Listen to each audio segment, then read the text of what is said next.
Welcome to this Let's Play of Factorio Launch Per Second campaign. Now let's get in here. Before we get in, I'll quickly run you through the mods, because obviously it is a modded campaign. We're using Bob's mods with RSO, the foul 0.5.24, foreman 0.0.9, landfill 2.1.7, which I'm only using because the map that I chose, after half a dozen or so restarts, I finally found one that had the basic resources I needed to get going, but it was basically a marshland. So landfill gives you stones that you can, well, it enables you to convert stone into something to fill out water, and I'm only really using it to make the initial area playable. So that's landfill. Foreman is a blueprint manager. Foul is of course for trains. Larger inventory, which I probably don't need since I'm using Bob's mods. The fat controller, very important for trains. We're currently running on 12.33. Here's all the Bob's mods stuff.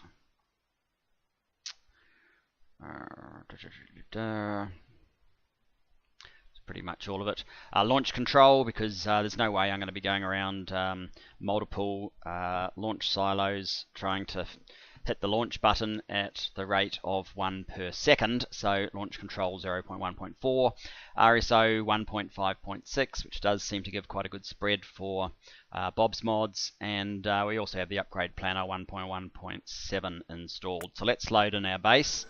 The first thing you'll see is that we're in a pretty advanced base already. We're not quite at the 1 per second, but we are at the end game. As far as tech goes, we've basically done it all.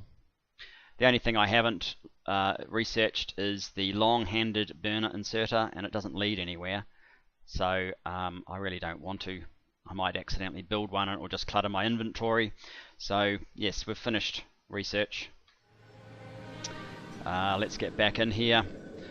So yes, Bob's mods gives a great opportunity to actually do a target such as this one I've proposed, of one launch every single second, and that is the goal of this campaign, a launch a second. We may as well see where we're at already. I'll probably improve this mechanism for starting and stopping the launches. Put on a circuit condition, and then we'll be able to see. And if it's getting a little bit deafening, we are right next to 5 launch silos that we're all ready to go. Can't run on that one.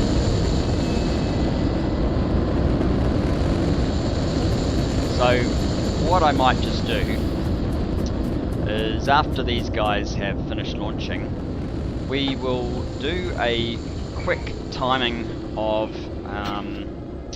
how long it takes to do, say, 20 launches, and from there we'll know where we're at and be able to set a target as to where we're going to need to be to get to our launch time. So what I think would be a fair way of doing it is, since there's 5 of these, give each of them 4 launches, which would be 20 launches in total, and we'll start timing from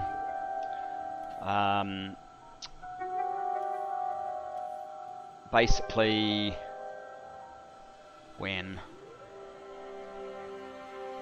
maybe from when this first one fires off till when it's about to fire off for the 5th time. That should be a fair test. So we're at 249 launches so far. Here we go, it's firing up.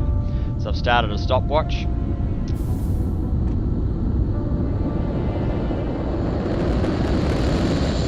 Actually we're getting 2 at once, so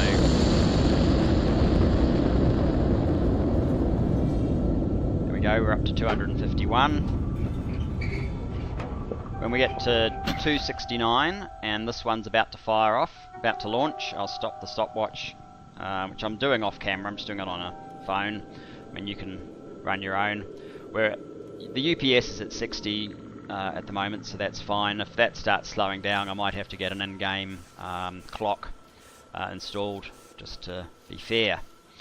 But okay, so we're at 254. We've had the first 5.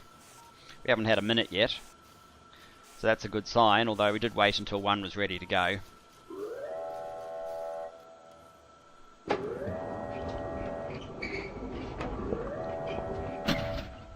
And as quick as that, we're ready for the next firing. As you can see, most of the time is actually spent in the animation itself, not in the preparing to launch, which we have well under control.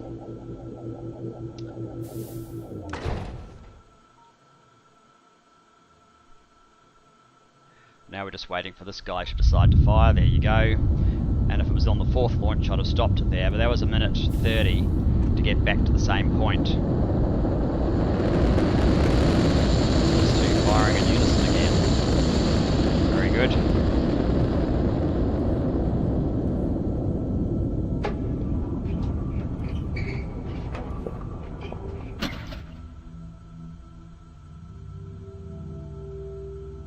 So another 12 launches, and we will be ready for stopping the clock. What I might do is pop quickly into this one so you can see what is it that it's waiting on while it's speeding towards completion. And actually I thought it was going to be the low density structure, but it actually appears to be these things holding it up, if you can call that being held up at all. And here we go again. So this is the 3rd launch. I'll just have a coffee.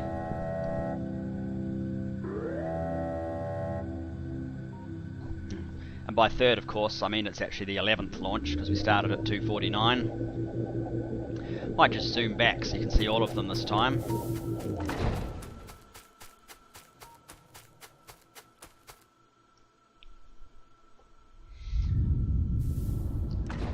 Here we go, these 2 working together.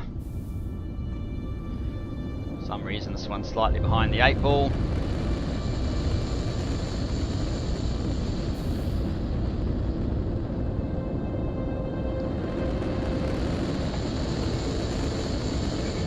So we're just over the 3-minute mark. We're at 12 launches. 13 launches.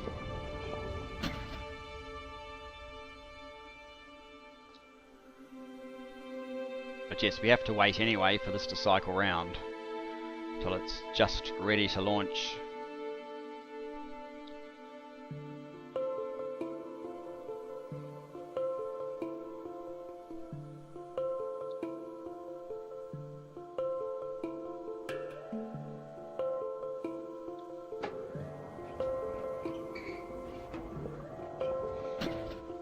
There we go.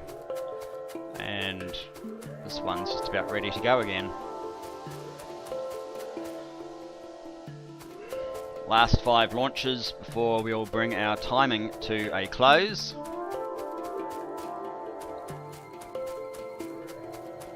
Work out just where we're at.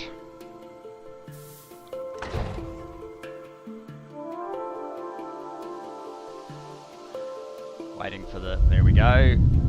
Those 2 are not quite as close this time.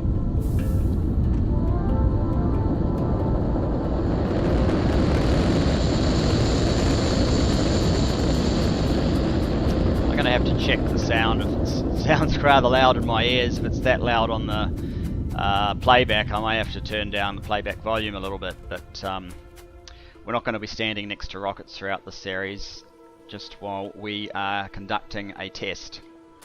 So 267, 2 more launches, and then this one back to about to launch.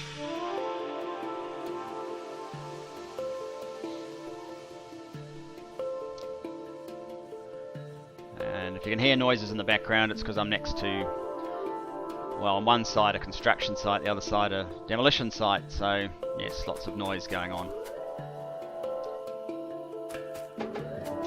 There's our 20th launch. This one's coming up, almost ready to stop the clock.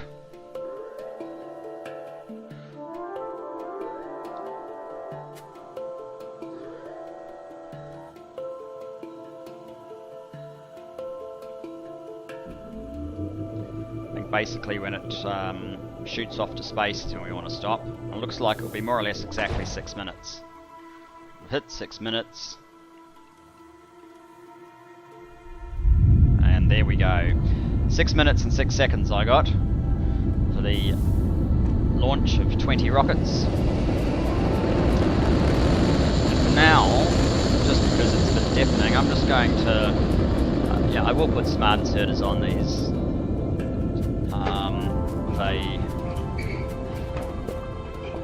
A better way of stopping the launching.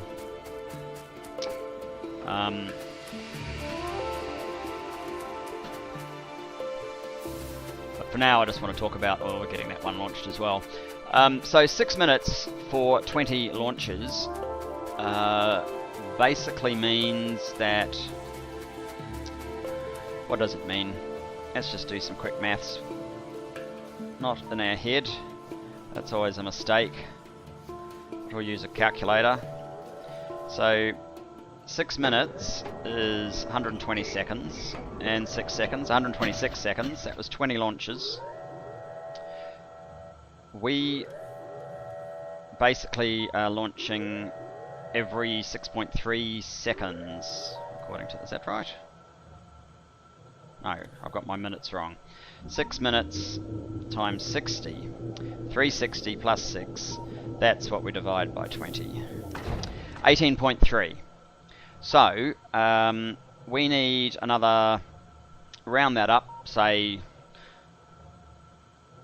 well, we need to have this times about 19, which is 95 silos fed continuously like we're able to do at the moment, which would be 100 silos really. Let's just round it up to 100 so there's no error, and that's really the goal of the series, is to get 100 silos that are able to fire continuously and sustainably.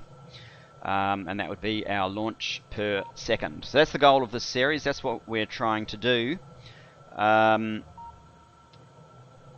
I believe that we've got a very good chance of doing it, especially with the advantages that Bob's Mods gives us.